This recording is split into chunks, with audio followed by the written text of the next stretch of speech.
The moment the game slipped away, everything felt raw, chaotic, and unfinished. And that emotion poured out across the field and into the locker room. You could see it on every face, especially from the leaders who knew just how close the Ravens were to stealing that win. Lamar Jackson stood at the center of it all, not pointing fingers, not deflecting blame, but trying to process a loss that never should have come down to one single moment.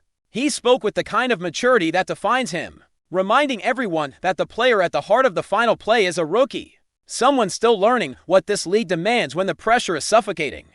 That does not erase the mistake, because at this level you cannot miss that kick. But it does show the culture inside that locker room. Teammates rallied around him immediately.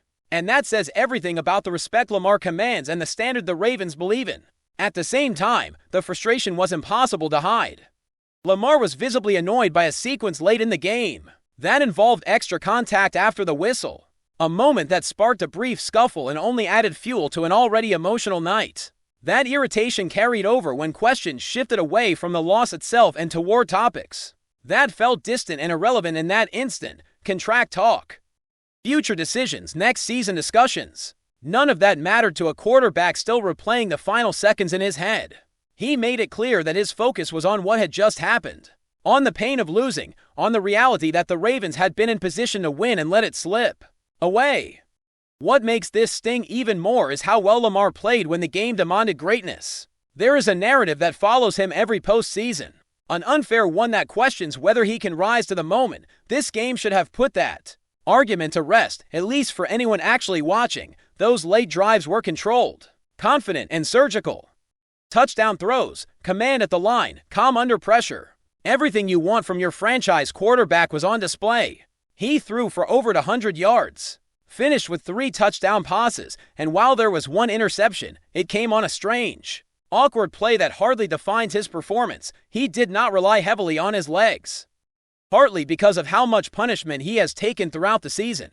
But even without that element, he dictated the game when it mattered most. There was a stretch in the fourth quarter where Lamar simply took over, 3 consecutive drives where the offense moved with purpose and urgency, answering every challenge thrown at them. That is what people have been asking of him for years, and he delivered.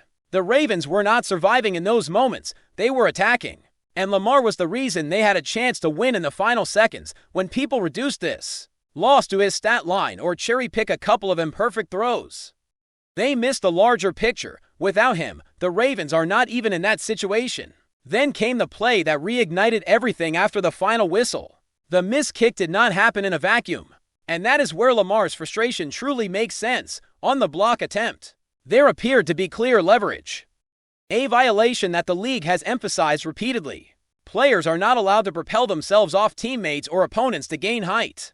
And they are certainly not allowed to make contact with the long snapper. Watching the replay, it is hard to understand how a flag did not come out. The defender's hand placement, the push, the positioning, all of it points toward a call that has been made countless times for far less. What makes this even more infuriating from the Ravens' perspective is the inconsistency. Earlier in the season, Baltimore was penalized in a similar situation against this very opponent, a call that the league later admitted was incorrect. That play directly impacted the game.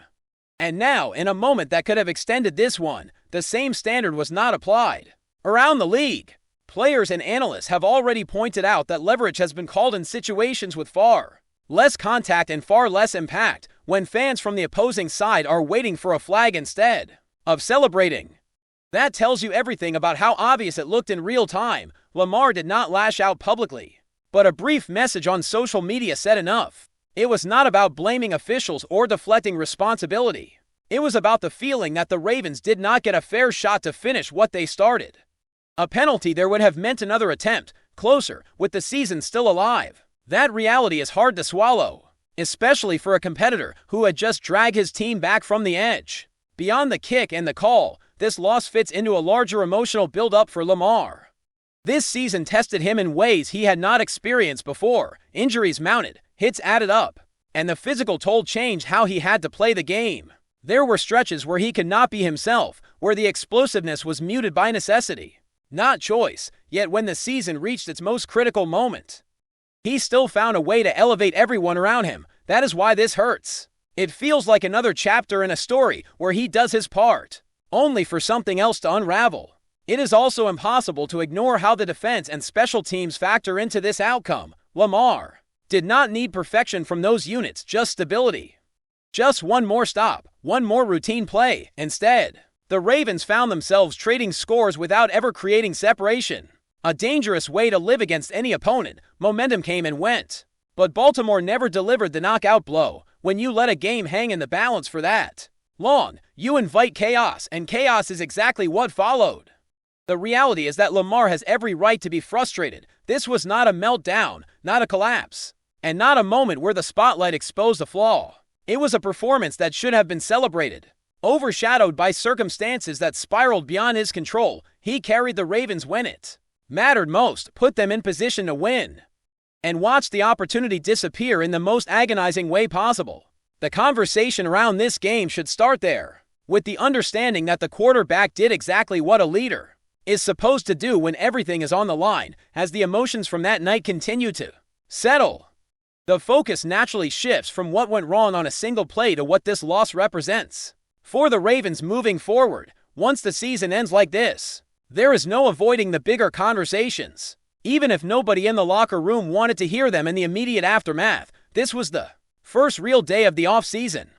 And with it comes a long look in the mirror for an organization that believed it had everything it needed to make a deep run. The disappointment is not just about losing a game, but about the feeling that the opportunity was there and slipped away despite having momentum, despite late execution from the offense, and despite Lamar Jackson doing exactly what franchise quarterbacks are paid to do. That is why the attention quickly turns toward leadership and decision-making, especially on the sideline. When a team repeatedly finds itself in tight games without ever pulling away, questions start to surface. Momentum is a fragile thing in football, and when you have it, you must turn it into separation. The Ravens never managed to do that. Every time it felt like they were about to take control, the response came immediately from the other side. That constant back and forth keeps pressure on every unit, and eventually, one mistake becomes fatal. This is where coaching, game management, and in-game adjustments come under the microscope. One of the most talked about aspects of the loss was how the Ravens handled their offense. As the game progressed, early on, the balance felt right. The ground game was effective, physical, and punishing, setting the tone and opening things up through the air. But as the game moved into the second half, that identity started to fade. Even though the score remained close, the commitment wavered, and that shift allowed the defense to settle in. When you move away from what is working, especially in a game that is still within one possession, you risk losing rhythm and control. That is not just about play calling, it is about philosophy and trust in your personnel. Defensively, the inability to consistently disrupt the quarterback proved costly. Pressure never truly arrived when it was needed most, and without it, the secondary was left exposed. Playing cautious football on the back end while failing to generate pressure up front is a dangerous combination. It keeps everything in front, but gives up rhythm, confidence, and time. Over the course of the game, that approach allowed drives to extend and prevented the Ravens from ever delivering the stop that could have changed everything. When your offense is answering the bell late, the defense has to do its part, and that did not happen consistently enough. All of this feeds into the broader frustration surrounding this season. The Ravens dealt with adversity all year, from injuries to constant adjustments, and there was a sense that they were still figuring things out deep into the schedule. That kind of instability eventually catches up with you, especially against disciplined opponents who capitalize on every opening. The Ravens were good, competitive, and dangerous, but the margin between good and great in this league is brutally thin. When those margins are tested in the biggest moments, every small decision becomes magnified. For Lamar Jackson, this loss adds another layer to a journey that has already been filled with scrutiny. He is judged differently, held to standards that often ignore context and reality. This game should be remembered as proof of his growth, his resilience, and his ability to respond when everything is on the line. He was calm, decisive, and fearless late, traits that define elite quarterbacks. Yet the outcome once again shifts the narrative away from performance and toward results alone, a simplification that does not tell the full story. What makes this offseason so critical is the sense that the window is still open, but not guaranteed. Talent alone is not enough. Direction, clarity, and accountability matter just as much. The Ravens have pieces that many teams would envy, starting with the quarterback. But how those pieces are maximized is the real question. The frustration boiling beneath the surface is not just about one missed call or one missed kick, but about years of feeling close without crossing the final threshold. As time passes, emotions will cool, but the memory of this game will linger. Players will replay moments in their minds. Coaches will revisit decisions. And the organization will be forced to confront uncomfortable truths. This is the part of the cycle that defines franchises, not the wins in September, but the responses to heartbreak in January. The Ravens are at that crossroads now, staring at an off-season that will demand honesty and bold choices. With a roster and a quarterback who have already shown they are capable of much more, there is also a psychological weight that comes with losses like this. Especially when they follow a familiar pattern, players start to feel the urgency differently. Knowing that opportunities in this league do not repeat themselves easily, you can have talent, depth, and belief. But if the smallest cracks keep appearing in the biggest moments, doubt slowly creeps in. That is not something that shows up on a stat sheet, but it influences preparation, confidence, and how tightly everyone plays when the pressure rises. The Ravens are now in a position where addressing that mental edge is just as important as fixing any schematic flaw. This is where the relationship between the quarterback and the coaching staff becomes even more critical. Lamar Jackson has earned the right to be trusted, to have his instincts empowered rather than restrained. When the offense flows through him naturally, the entire team feeds off that energy. Late in games, when defenses are exhausted and communication breaks down, that connection can be the difference between closing and collapsing. The challenge moving forward is ensuring that those moments are not treated as exceptions, but as the foundation of how the team operates when everything is at stake. And then there is the standard this franchise holds itself to. The Ravens have built their identity on toughness, accountability, and doing the little things right. When games like this slip away, it feels like a violation of that identity. Not because of a lack of effort, but because of missed chances to assert control. Fixing that does not come from one change or one decision, but from a collective understanding that close is not enough. That understanding will shape every conversation, every adjustment, and every response as this offseason unfolds and the echoes of this loss continue to follow them. Before we dive in, don't forget to hit that subscribe button and give this video a thumbs up. Your support keeps us bringing you the latest news on the Baltimore Ravens, and hey, drop your take in the comments below. We want to hear from the flock. Is the word echoing through league circles as a wave of speculation grows around Shedeur Sanders and the Baltimore Ravens, according to whispers making the rounds among executives, agents, and insiders close to the situation? The highly visible quarterback has made a decisive move behind the scenes, quietly accepting what is being described as an irresistible proposal from the Ravens. While nothing has been made official, the mere possibility has already ignited debate across the football landscape. Sanders has long been viewed as one of the most intriguing personalities in the sport, combining on-field confidence with a strong sense of control over his own narrative. That is why this rumored decision feels so significant. Sources suggest the Ravens' pitch went far beyond a standard football offer. It allegedly included a clear developmental vision, long-term stability, and a level of organizational trust that resonated deeply with Sanders and his inner circle in Baltimore. The promise was not just about playbooks and depth charts, but about identity and influence from the Ravens' perspective.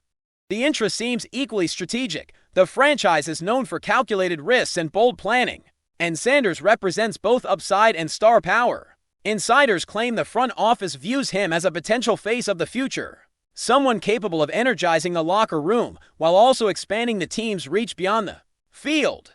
The idea of pairing Sanders' charisma with Baltimore's hard-nosed culture is already being described as a fascinating, if unconventional, marriage. Still, skepticism remains. Until contracts are signed and announcements made, this story lives firmly in the realm of rumor. Some around the league caution that interest from multiple sides is being used as leverage, while others insist the decision is real and simply waiting for the right moment to surface. What is undeniable is the noise. The Ravens and Shedeur Sanders are now linked in a way that has captured attention and shifted conversations. If this speculation proves true, it could mark one of the most talked about moves of the season for now. The football world waits, watching closely as this potential bombshell hovers, threatening to explode at any moment. That's it for this update. If you enjoyed the video and want to stay in the loop, With exclusive news on our Baltimore Ravens, make sure to subscribe and hit that like button. We'd love to hear what the flock thinks. Drop your thoughts in the comments. See you in the next one.